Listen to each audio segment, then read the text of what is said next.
I don't know when it began.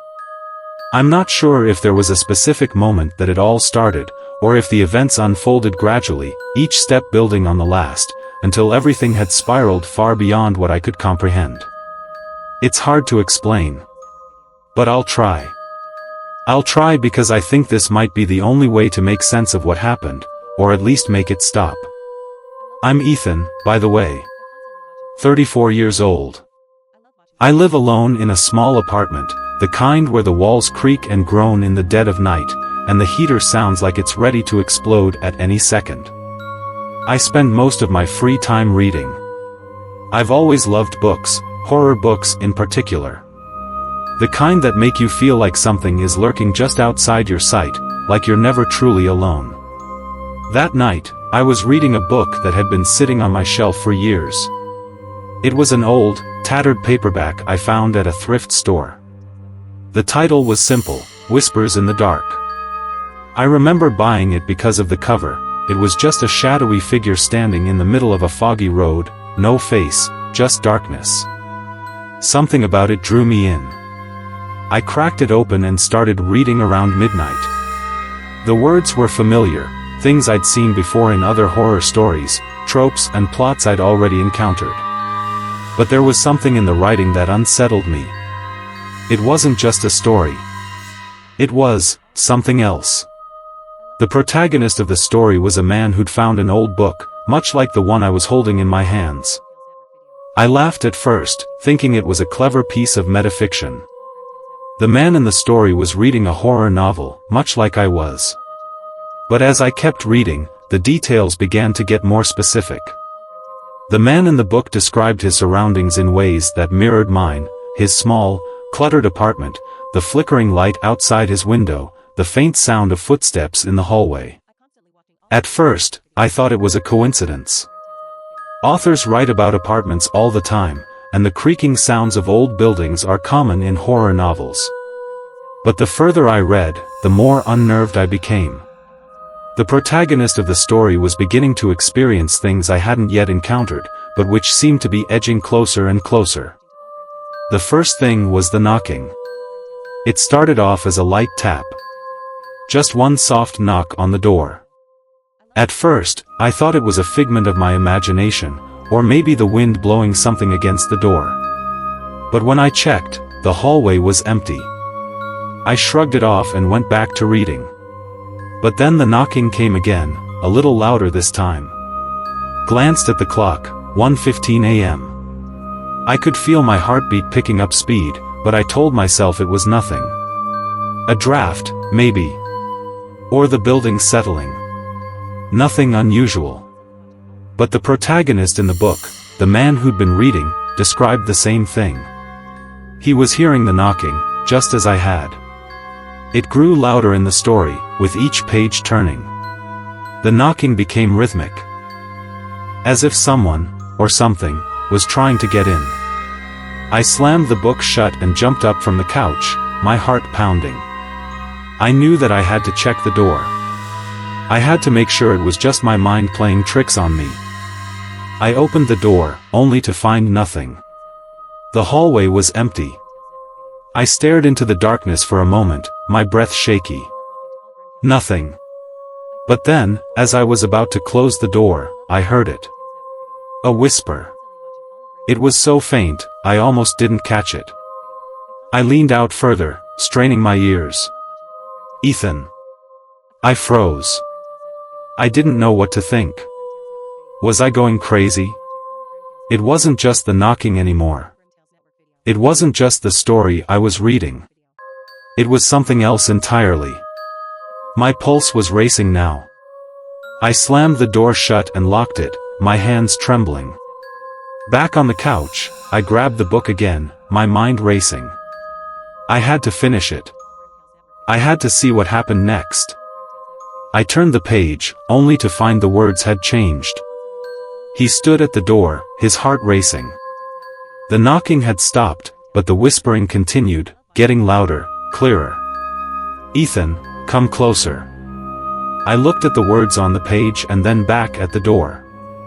I didn't want to, but my legs moved on their own, like they were being controlled by something else. I slowly got up and walked toward the door. Another whisper. Ethan. I stopped just short of the door. The air in the room was suddenly colder, the kind of chill that gets into your bones. My breathing was shallow, my fingers wrapped tightly around the doorknob. I wanted to pull away, but I couldn't. Something was pulling me closer. I opened the door, but there was nothing there. I stepped into the hallway, my heart thudding in my chest. The lights flickered, casting long shadows across the walls. The hallway felt unnaturally long, stretching out farther than it ever had before. The whispering grew louder.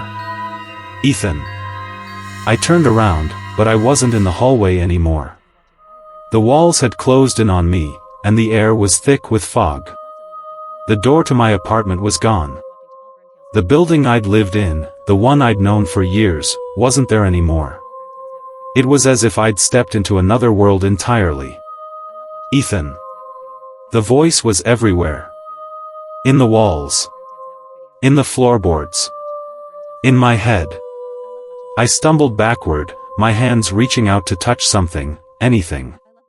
But everything felt wrong. The air was damp and heavy, and the floor beneath my feet felt soft, like it was absorbing my every step. I could hear the whispers now, a chorus of voices, all calling my name, all pleading with me to come closer. Ethan. I turned around, my eyes wide with fear. The hallway stretched on, but there was no escape. The walls were closing in, the darkness thickening. The book was still in my hands, the pages rustling like they were alive. The next page had more words. The hallway grew longer, darker. Ethan could feel the eyes upon him. He wasn't alone anymore. I could feel it. The eyes. The eyes in the darkness, watching me. I turned again, but this time, I didn't see the walls of my apartment building. No. I saw a figure in the distance. Tall. Hooded. Its face hidden in the shadow. I couldn't move. My legs were like lead, frozen in place. The figure stepped forward, its movements unnatural, like it was floating rather than walking. And then I saw it. The face, emerging from the darkness. It was my face. My own face. But twisted. Hollow.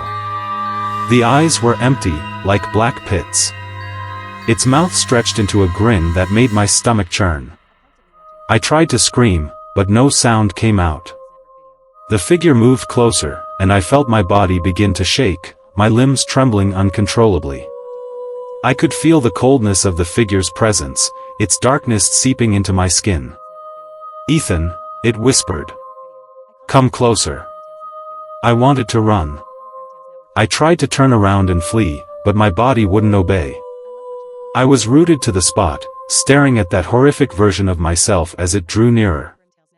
Its hand reached out, long and bony, and I felt the touch on my shoulder. Cold. I spun around, trying to break free of its grasp, but I couldn't. Its fingers dug into my skin like claws, pulling me toward it. The last page of the book flipped open.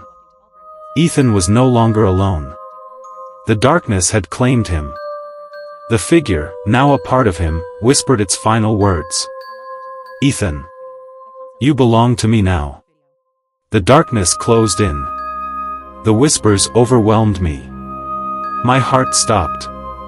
And then, everything went black. When I woke up, I was back in my apartment. The book was gone. The knocking had stopped. But the whispers lingered in my mind. I can still hear them, even now, even as I sit here and write this. Ethan. I don't know if I'm still me. Or if I've become something else. Something worse. But I do know one thing. The story found me. And now, it won't let me go. As the final echoes of the tale fade into the darkness, remember this: in the shadows where fear takes root, the true horror lies not in the creatures that lurk, but in the darkness within ourselves. We tell these stories not just to scare or entertain, but to confront the fears that we try so hard to ignore. So as you step back into the light of the real world, carry with you the lessons of the night. The monsters we create are reflections of our deepest anxieties, and the strength to overcome them is within each of us. Sleep well, and remember, in the realm of fear, we are the true masters of our fate. Good night, and may your dreams be free of shadows. If you enjoy this video, don't forget to like, subscribe and click the notification bell for you to see my future update on this channel. Stay safe and always remember to lock your doors.